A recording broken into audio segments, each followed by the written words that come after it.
I'm Kristen. And I'm Bethany. And this is Looking for the Middle, the Christian girl's guide to modern dating. We're here to help you date with confidence while honoring the Lord and to show you that your identity and contentment are in Christ.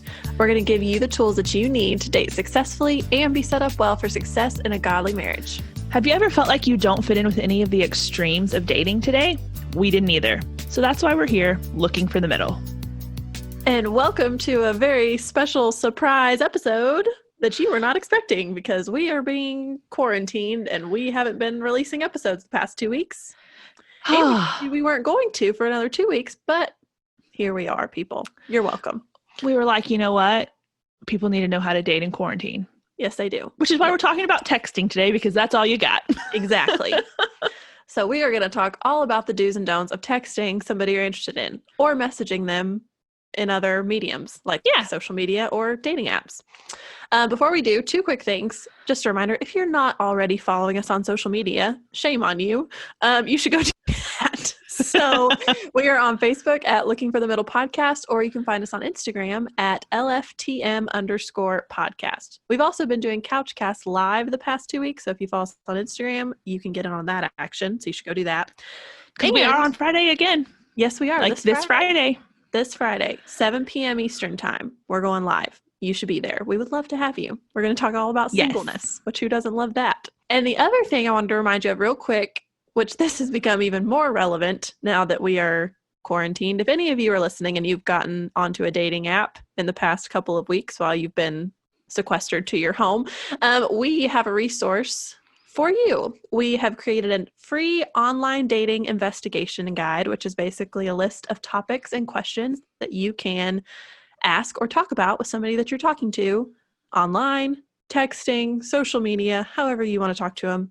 So you should go download that if you haven't already. You can go to our website, lookingforthemiddle.com/resources, and you can request your free download there.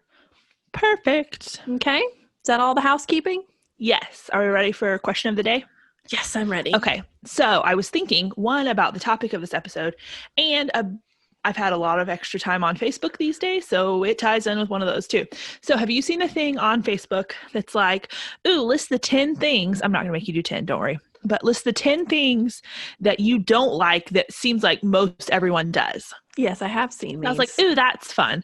So I made my list, and I actually have used that with someone that I've been talking to, since we've been quarantined. Like, it turned out to be a really fun way of like finding out things about someone that you wouldn't necessarily be able to just in normal text conversation. So I'm asking you that, but you only have to do like 3. 3? Okay. Yeah. 3 things that I don't like that most people do. Yes. Can we assume hiking is on the list and I just don't have to say it? Yes. Okay. All right. Because hiking would be number 1. That's a no-brainer. I don't like ketchup. I don't like steak. And I don't like soccer. Perfect. So those are 3 things. I feel like anytime I tell anybody, like, are you even American? And like, yes, I am. I like a lot of American things. That's funny. Just not those. So, well, one of mine was sweet tea, which gets me kicked out of the South every time. I don't think I knew that. Really? Oh, yeah, no, I don't like it. Sweet tea. Okay. All right. I guess we can still be friends. It's fine. So that's kind of everyone's reaction. No, one of mine was sweet tea. Pedicures was another one. I don't like getting pedicures. I did know you didn't like pedicures. And then I actually had soccer on mine too. Twins! Oh yes. My gosh. Y'all, I have mad respect for people who can run 11 miles in the course of 90 Absolutely. minutes. But I just think it's, what is it? High, that's my whole thing. Effort, I'm like, I don't return. like high turnover, low reward ratio sports. Yes, yes, I like basketball because you can score triple digits in a game and it's not abnormal. Yes. So, okay, cool. Great Fun. Question. So, hey, if you're talking to someone on an app, you're texting someone, throw that one out there. That's a good one. Yeah, because it's a fun way to be like, hey, I've been seeing this all over Facebook, so what are yours? Like, it's not like this weird interrogating question, but you find out some good info. Yeah, because they can go either the serious or the fun route or both, or you know where not to go on your first date based on the type of food they don't like. Mm-hmm. So there you go. All right, Bethany, kick us off. Let's intro what we're kind of already did, but give us a grander intro than I did of our topic today. Okay, so today we are talking about the do's and don'ts of texting someone you're interested in, but we'll use texting loosely. it, like we said, this could be social media messaging. This can be phone calls, even to an extent. It's almost like the do's and don'ts of dating in quarantine, because I've said, I don't know how many times, it's a whole new world out there, y'all. The old rules don't apply anymore. I mean, some of them do, let's be real. But we're all trying to figure this out. Like, I don't know what to do.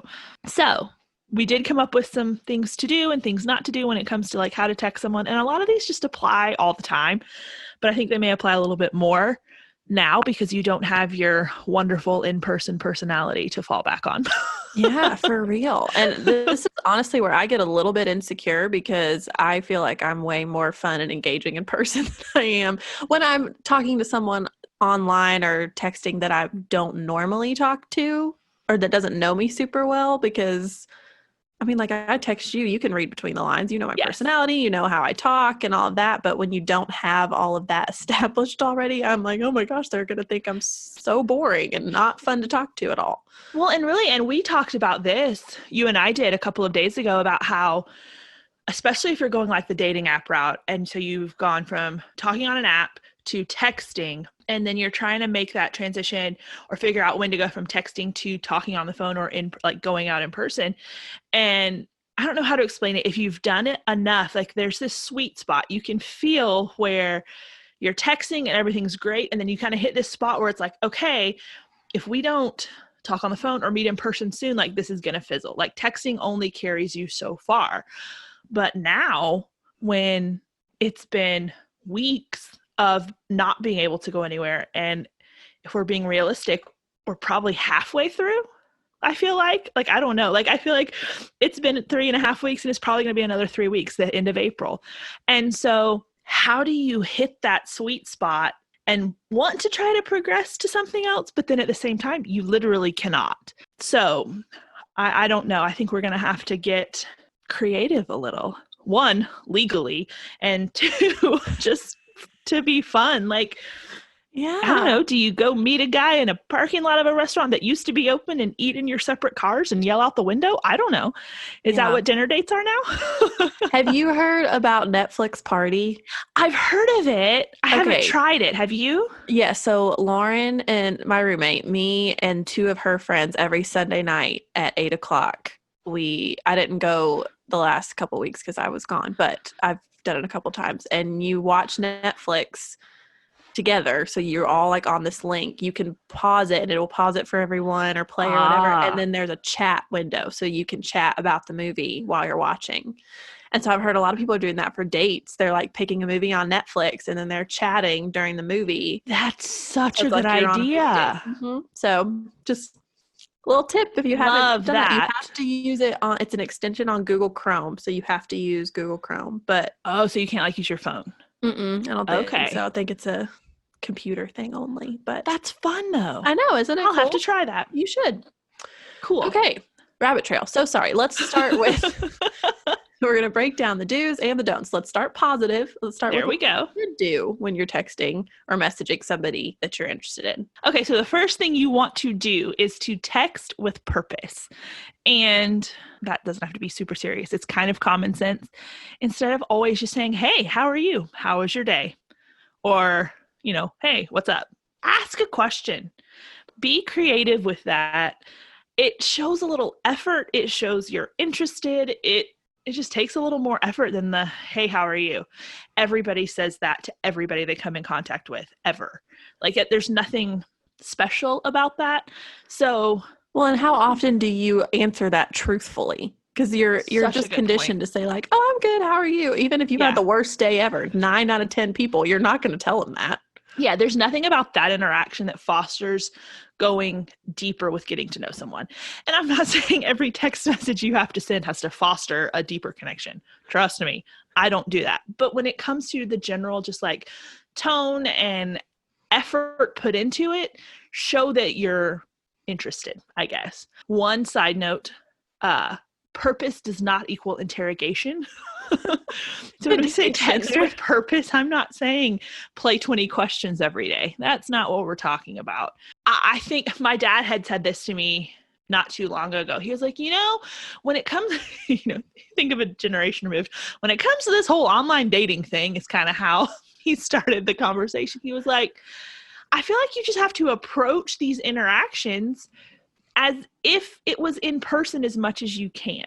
And it's so easy to get caught up in finding out right off the bat every little spiritual thing and all of these deep character things and all of this stuff, because you're like, well, we're dating and I only date with the purpose of getting to know someone for marriage. That's great. But if a new guy walked into church and you were like, oh, he's cute, you're not going to walk up to him and be like, so what do you think about this? And what are your thoughts on that? And are you a patient, kind person? No, you're not going to say those things. He'd be like, you're weird. You're going to just get to know them. You're going to get to know what they like to do and what they like to watch and just all those little things. But then interwoven throughout that will be the bigger things, just as part of a natural conversation. And so as much as you can mimic that in an online context is, I think, what you're going for. And so the best interactions I've ever had when it comes to texting or apps is that you can just have a conversation. There's not this pressure of, oh, I've got to hurry up and figure out all of these things right now. I love that. It made so much sense. And like when he said that, I was like, why have I never thought of this before? Yeah. Like, why have I not thought through? But he's so right. But for some reason, and I think talking behind a screen just gives people a whole lot more bravery in a good and a bad sense. It totally does. Yeah, they're so much more willing to say things that they wouldn't say to somebody in person, or in this case, that they wouldn't say to somebody in this timing in person. Mm-hmm. And I feel like it takes so much pressure off, because if you were to meet a guy at church and you had one little quick interaction with him where you talked for 2 or 3 minutes and then you both went on your way, you're not going to be like, oh my gosh, I totally failed. Like, I didn't even figure out what, like, you know, his siblings' names were and how long he's been a Christian and like what his like top 3 theological. No one's going to like be thinking, how dare you, Kristen? You didn't use your time well. Like, but when we're texting for, you know, at 2 or 3 hours, which is the equivalent of like a 5-minute conversation, people are like, oh, have you found out this, and this? And you're like, no, I'm just trying to figure out like if I like talking to him. Yeah. Well, and that brings up a really good point, is everyone else's thoughts are heightened as well, I guess you could say. And I think this is especially pertinent when it's in a dating app or an online dating context, is because there's like, oh my word, you have to make sure he's a real person, you know? And so there's like, oh, well, do you know this? And do you know that? And what's his social security number? And, you know, all this kind of stuff where you're like, in any other context, you'd be like, chill out. We just started talking. But in an online or virtual context, you feel that pressure, like you need to hurry up and figure that out, and you just don't. No. And I feel like that's even more heightened with a girl, because you are trying to like, because if you do meet a guy in person, you're like, okay, well, at least I know he's real and I know how tall he is, and he's actually as tall as he says he is. And like, it's not this, for like, real though. I have to validate everything you're saying. And I'm super guilty of that, because I know a guy's name and I'm immediately Googling it and be like, what can I figure out about you? Oh yeah. Oh, yeah. I do that with people I meet in person too, so it's kind of consistent, but at the same time, I definitely think it takes the pressure off when you can treat your online or digital interactions as you would in person. So. Yeah. So do text with purpose. Don't interrogate them. I guess purpose does not have an inherent urgency to it either. Mm-hmm. Like, it's okay, especially now when I think it's better to slow down, because who knows when you're going to actually see this guy. I mean, typically if I'm talking to someone and it's not a long distance situation, we'll talk for a few days, a week, maybe 2. And I'm like, okay, let's go out kind of thing.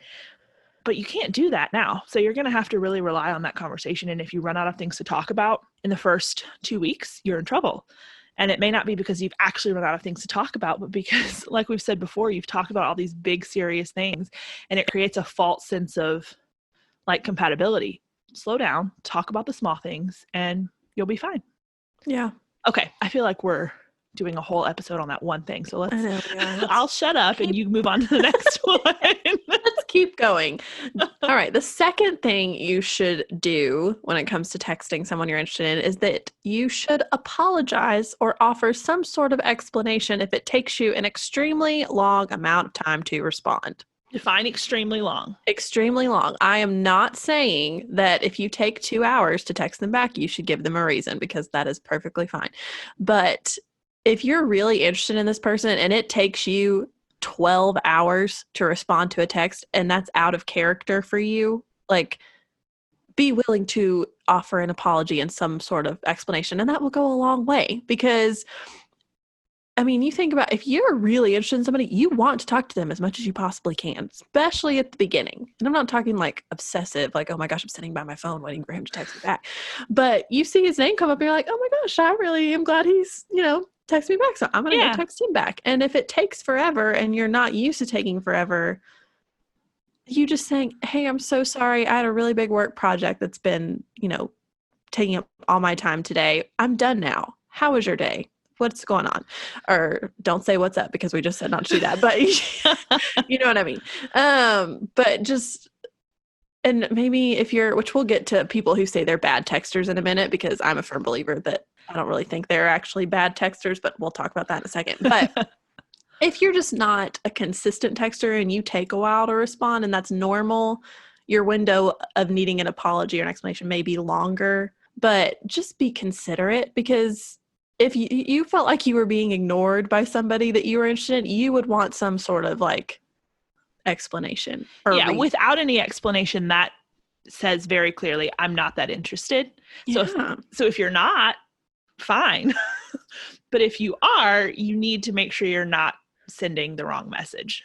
Yeah. So say, hey, little explanation. You don't have to explain every detail of your life, but just a quick, almost more like an acknowledgement of the big gap. You know what I mean? It's almost like saying, hey, I know that was a really long time. Here's why.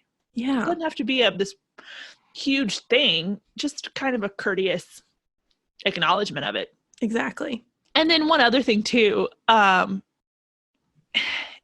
this is really kind of just at first, if you've just been texting a couple weeks or you've only been out a couple times and you don't have like an established, I don't even want to say relationship, but like if you've gone out a couple times or you've been talking for a while and you're like, okay, we like each other and we're going to keep doing this, you don't have to explain every little silence at that point. And don't expect him to either. Like, this is really just at first while you're just establishing like, hey, I'm actually interested in you.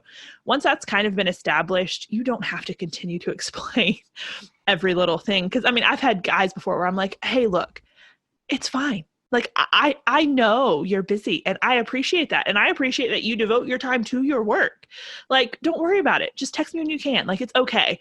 So don't expect this like for the life of a relationship. Yeah. Well, and I think it also is really, it's something you can do while you're figuring out the rhythms of the other person's life. Because after you've been dating them for weeks or months, you know that Tuesdays are his long day at work, or that, every third Saturday he goes golfing with his dad. I don't know. I'm making up stuff. Whatever it is. Yeah. You know. So at the beginning, you have no idea what this person's day-to-day looks like, and they don't know what yours looks like either. So you're kind of in this way teaching them that and being like, hey, I'm so sorry I've hardly talked to you today. Tuesdays are my super long day at work. And then 3 Tuesdays from now, if you're still talking, you're not having to explain yourself every time because they know.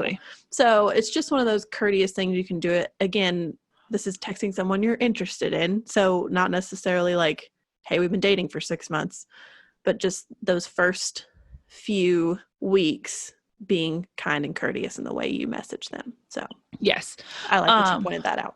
So then let's talk for a second in the context of after you have gone out, like, okay, what do you do? So let's say if you do want to go out again, I say text him within 24 hours. I think the 3-day rule of, you have to wait 3 days to call, that went out the door with cell phones. Yep, for sure. Or at least whenever texting became like a primary mode of communication, the need to wait 3 days to talk to someone after a date it's just not a thing anymore. I gauge how much or how quickly within that 24-hour time period I text him is directly proportionate to the amount of fun I had on the date and the amount of interest I have going forward. If we go out on a Friday night and I was like, that was fun, I'd go out with him again if he wanted. Like, yeah, that was fun. Okay, like I'll give this another try. I may text him Saturday at 2. If I had a really good time and I want to make sure he knows I had a really good time, I text him that night. I'm like, hey, thank you again for tonight. I had such a good time. I hope we can do this again. So. Okay. What happens if you didn't have a good time? I very consciously do not say that I had a good time. Don't pull a Chandler Bing. I got myself into a Chandler Bing situation, guys, not too long ago. I went out with a guy, had an okay time, spent the whole time, though, kind of going back and forth of like, I don't know if I want to do this again. I'm not sure. I couldn't decide. And I wasn't prepared when we got out to the parking lot. And he like gave me a hug and he was like, I would really love to do this again. I had a really good time. And I said, okay, yeah, sounds good. Text me later. And I was like, crap, I don't know if I really want to do this again. This must be how Chandler felt. And knowing you, you probably said that out loud as soon as you got in your car. And I was like, dang it, why'd I say that? So I'm normally really good about not saying I had a good time if I didn't. But I think that's important. You need to be honest. It doesn't mean you have to say, I did not have a good time. But I say, thank you so much for dinner. I really appreciate that. Because I do, whether I had a good time or not, I appreciate that he took me to dinner. But then if I don't want to go out again, I do not text him afterwards. I let the thank you right there be sufficient, and I leave it at that. I think that's smart. Good call. All right. We've got 2 more things to do. So the second last one, people, I will climb up on my soapbox now. Proofread your messages for the love of all that is holly and jolly, as I like to say during Christmas time.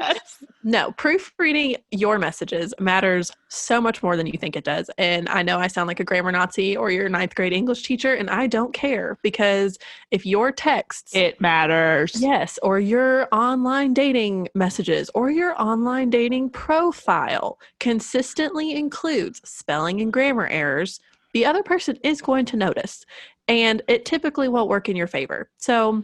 Can we also talk about punctuation too? It is, I guess that falls under grammar, or yeah, it does, whatever. But punctuate your sentences. Yeah. If you're texting me in one blob, like use periods. If you text me and it is like 7-8 lines of a bubble in my texting and there's not a period or a comma to be found, we're going to have problems.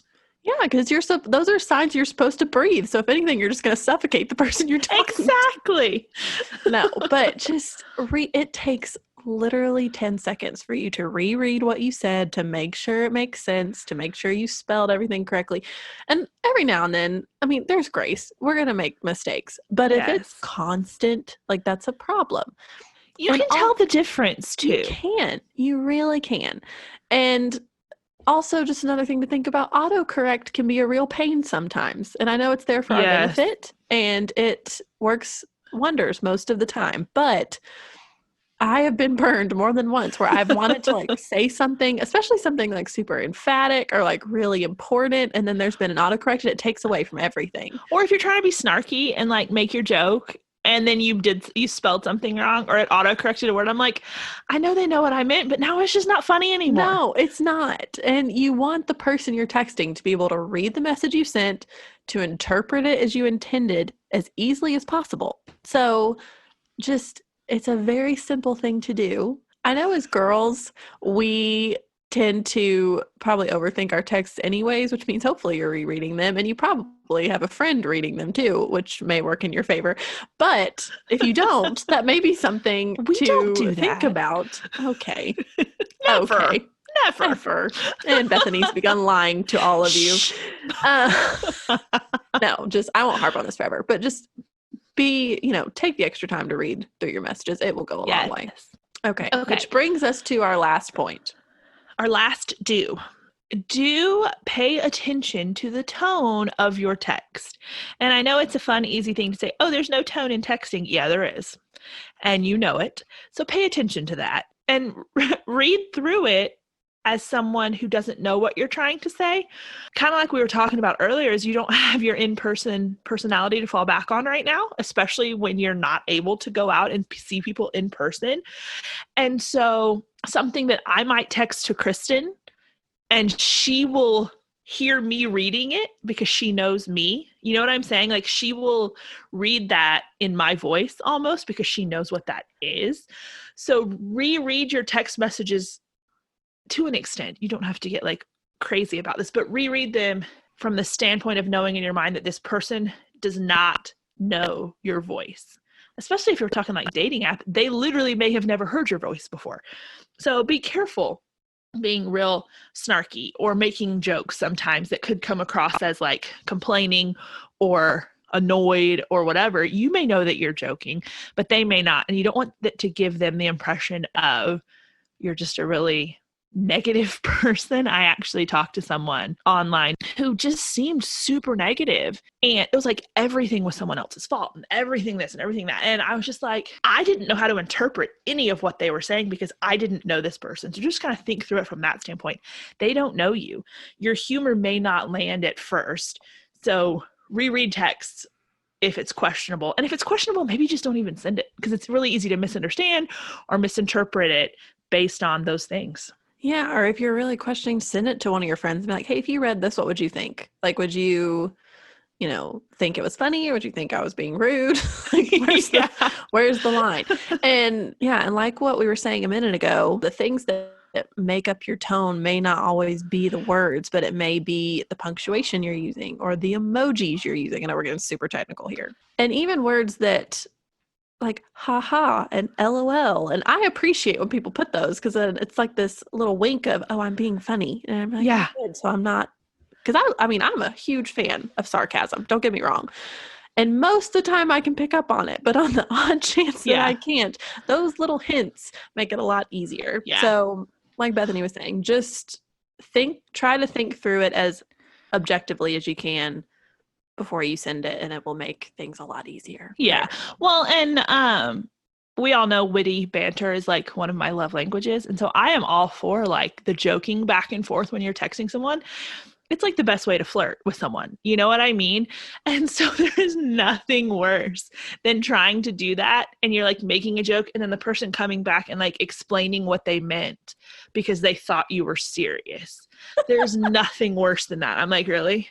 So use the emojis, use the LOL, make sure they know you're joking because you don't want them trying to explain themselves when you're like, no, I got it the first time. Yeah, you're like, I'm aware, and we're not clicking. We're not on the same page here. Yes. Yeah. Oh my gosh.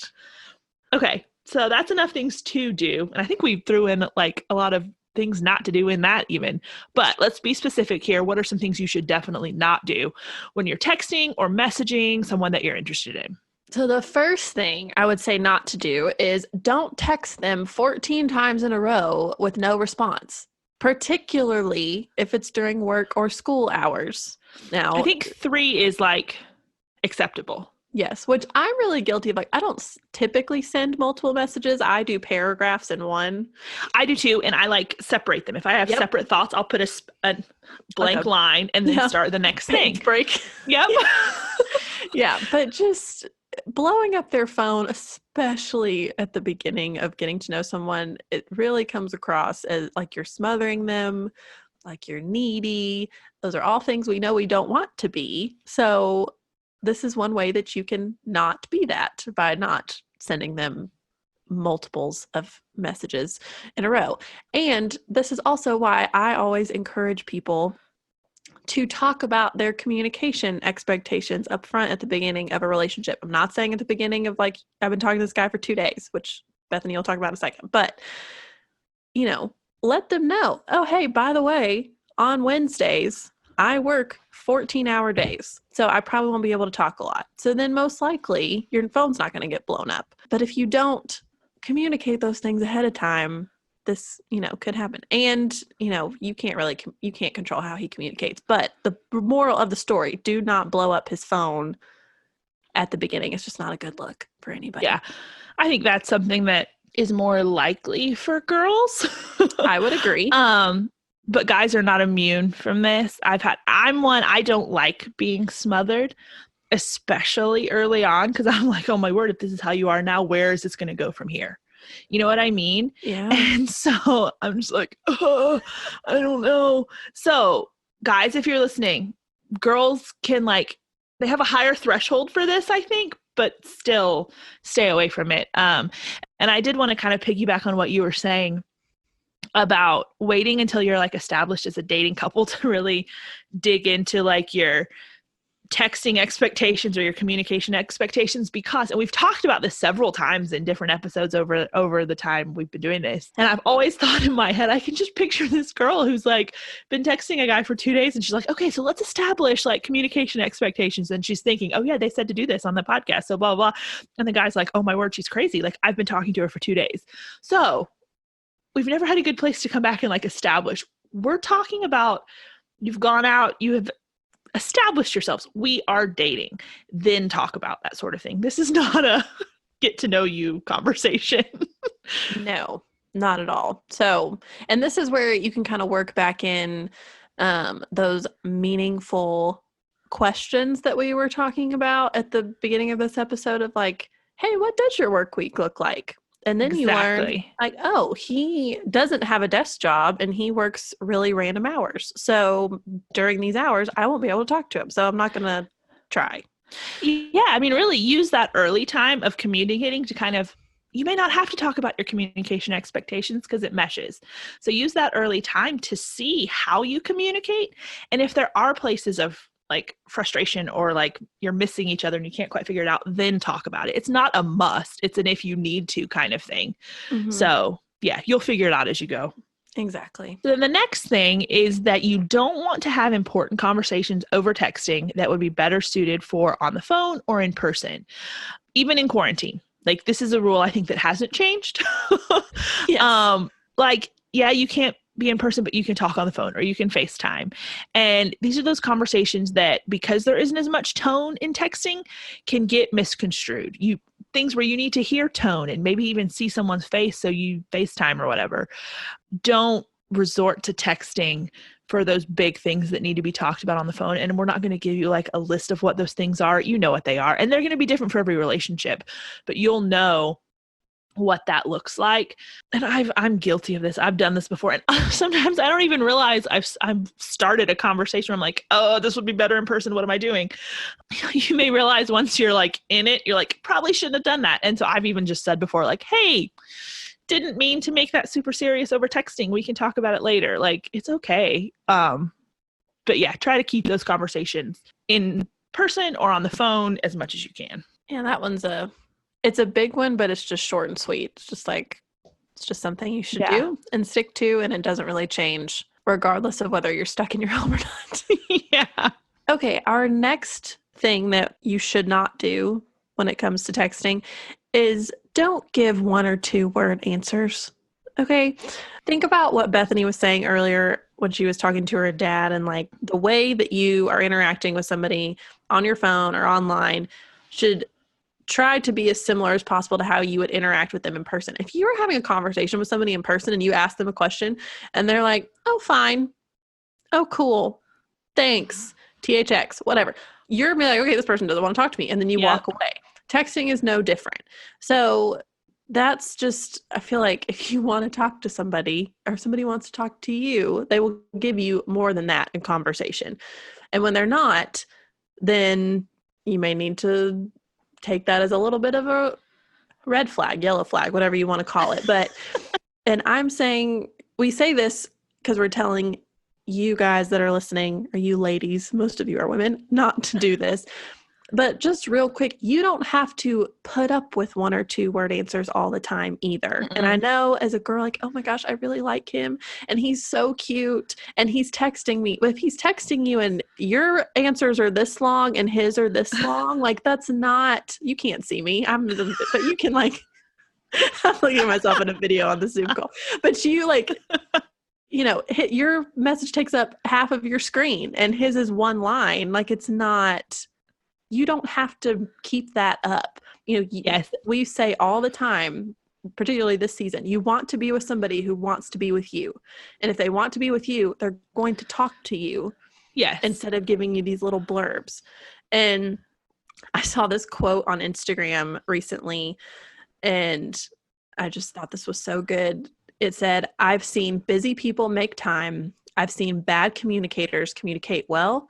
I've seen bad texters respond quickly and write paragraphs. I've seen people who aren't ready for a relationship get ready in 2 conversations. If someone wants you, you won't have to ask for effort. So true. That. Yeah, because, you know, people say, oh, I'm a bad texter. Oh, I'm not good at this. Oh, I'm not ready to be in a relationship. When you meet somebody that you really want to be with, all that goes out the window. Yep. And so don't think, oh, this is just like, he just doesn't like to text. No, if he really wants to talk to you, he will talk to you. So don't settle for, oh, this really cute guy's texting me one word every 4 hours. You know, it's okay to expect more than that from somebody. Yeah. And it's okay to ask about it. I think you have to balance here. Like, we as women communicate differently than men do. And so you have to make room for some of those communication style differences. Just because he responds differently than you would in a certain situation doesn't mean he's not interested. It just means he's a guy. I think that's something that I have really learned over the past like couple of months, is that I put, especially in digital communication. So this is like, I think, a big thing when we're talking about texting. I put meaning to a text from a guy that is, if I just said what he did, here's what I would have meant. And that's not always the case. He may say the same thing, but mean something very differently, or in a different tone, or from a different place than I do. And so I may take 30 words to say something, and he may take 5. And that's okay. We're not talking solely about the number of words. And I think you got that from what like Kristen was saying too. Like, we're not saying if he only says 2 words in any text message, it's a no-go. That's not what we're saying. It may only take 5 words to communicate what needs to be said in a particular response. But if the pattern is over and over, you spell out this whole long thing and he says, ha ha, or cool, like, good grief. That's not okay. So balance that though with, he's not going to say as many words as you do. He's a guy. It's just the way it is. And don't overlay too much of your own headspace on what he's saying. And if you like the guy, ask him about it. I've done that before, where I've been like, okay, you're not giving me much to work with here. Like, I can only do so much with a cool, and so does he get defensive about that? Or is he like, oh, sorry, and change, like, that tells you a lot too, and how he responds to you asking about it, I think. Yeah, I think that's a great point. Yeah, just remember, at the end of the day, conversation is a two-way street. If you feel like you're having to keep every conversation going, or that if you never texted him, he wouldn't text you, and that's normally what I do. If I get to that point where I'm not sure, I can't quite tell, is he not interested, or is he just communicate differently? And I feel like I'm keeping a conversation going, or I'm always the one like texting saying, hey, how's it going? Or whatever. I just don't.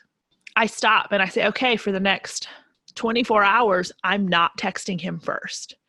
And if at the end of 24 hours, you haven't heard from, or I mean, if y'all aren't talking every day, like whatever that time frame is, but if you're talking every day and at the end of 24 hours, you haven't heard from him because you didn't start a conversation, well, that says a lot.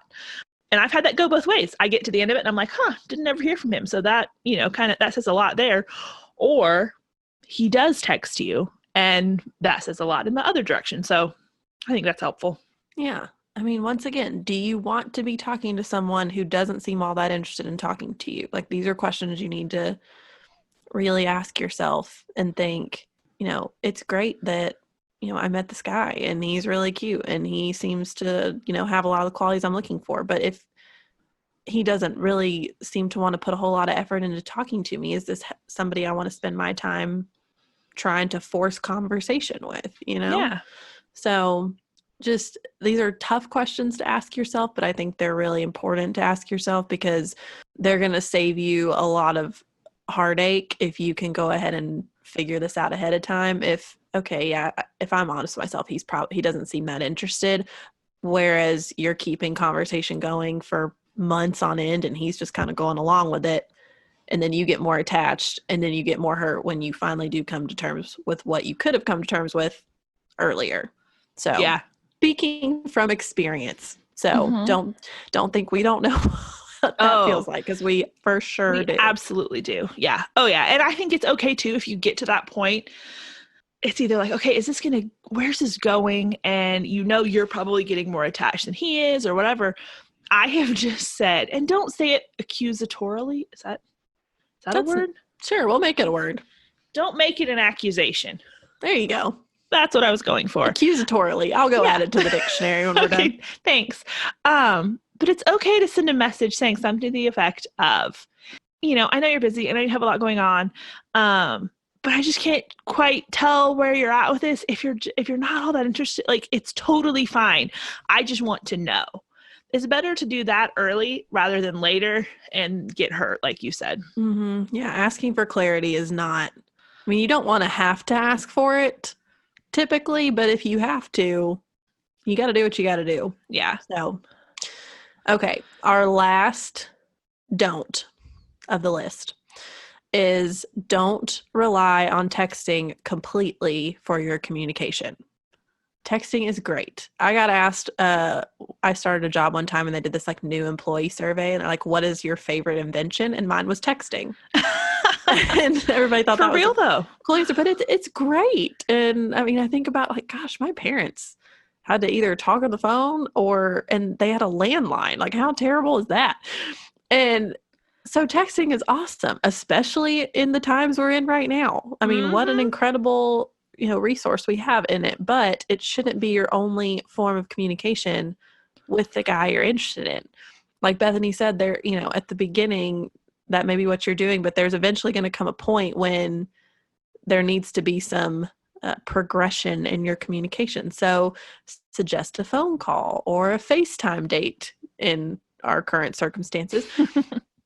Or if you're long distance, that may be your only option, whether you're quarantined or not. So, it's okay to ask for these things and move forward because, like I said, texting is wonderful, but there's only so much you can get out of it. And there's only so much you can talk about within that context.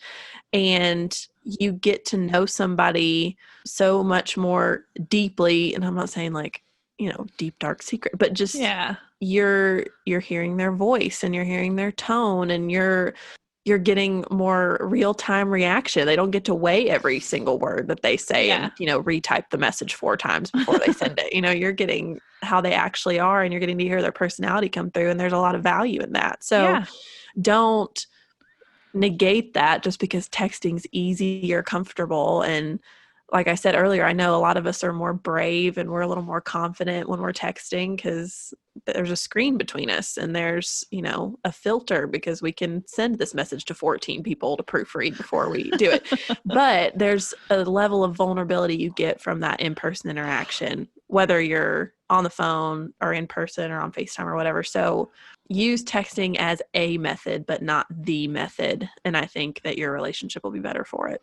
Totally agree. I think that's, a perfect way to round out the list. One final thing I would say, and this is just a general encouragement. If you're frustrated, if you've tried dating in quarantine and you're like, I don't want to have to, stop, or I don't know what to do, and you're just frustrated, just remember, this isn't going to be forever. We're not going to be stuck like this indefinitely. Hopefully sooner rather than later, there will be a day when you can go back out and you can go meet that cute boy for coffee that you've been talking to for a couple of weeks, and you can be within 6 feet of people and all of the things that right now it seems, I think we're at that point. It's been a few weeks where we're like, oh no, this is normal. This is our new way of life. And it's going to stay this way forever because we've been doing it long enough that we've settled into a routine, but it's not going to always be this way. It may look different once we're done. We may not go back to the same normal as before, and that's okay, but it won't be forever. So just keep going. We'll make it through. Everyone else is in the same boat. I think that's an encouraging thing too, is no one else can go anywhere either. So it's okay. We're going to make it through. Yes, we will. Okay, guys, we will wrap up there. If you have learned something today, or if you've enjoyed this episode, tell a friend about us. We love doing this. We love connecting with you guys. And so we would love to connect with more of you. So pass it on. Let a friend know that we're here and we're fun and we're kind of funny. That would be great. Like we mentioned at the beginning, we will be on Instagram live on Friday, 7 p.m. Eastern. We're going to be doing Couchcast live there. I think this week we are talking about singleness particularly. So We will put a question box up on Instagram and stories today.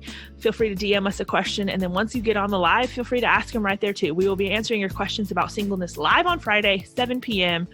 on Instagram. LFTM_podcast is our handle. And we will see you there. But until then, I'm Bethany. And I'm Kristen. And this is Looking for the Middle.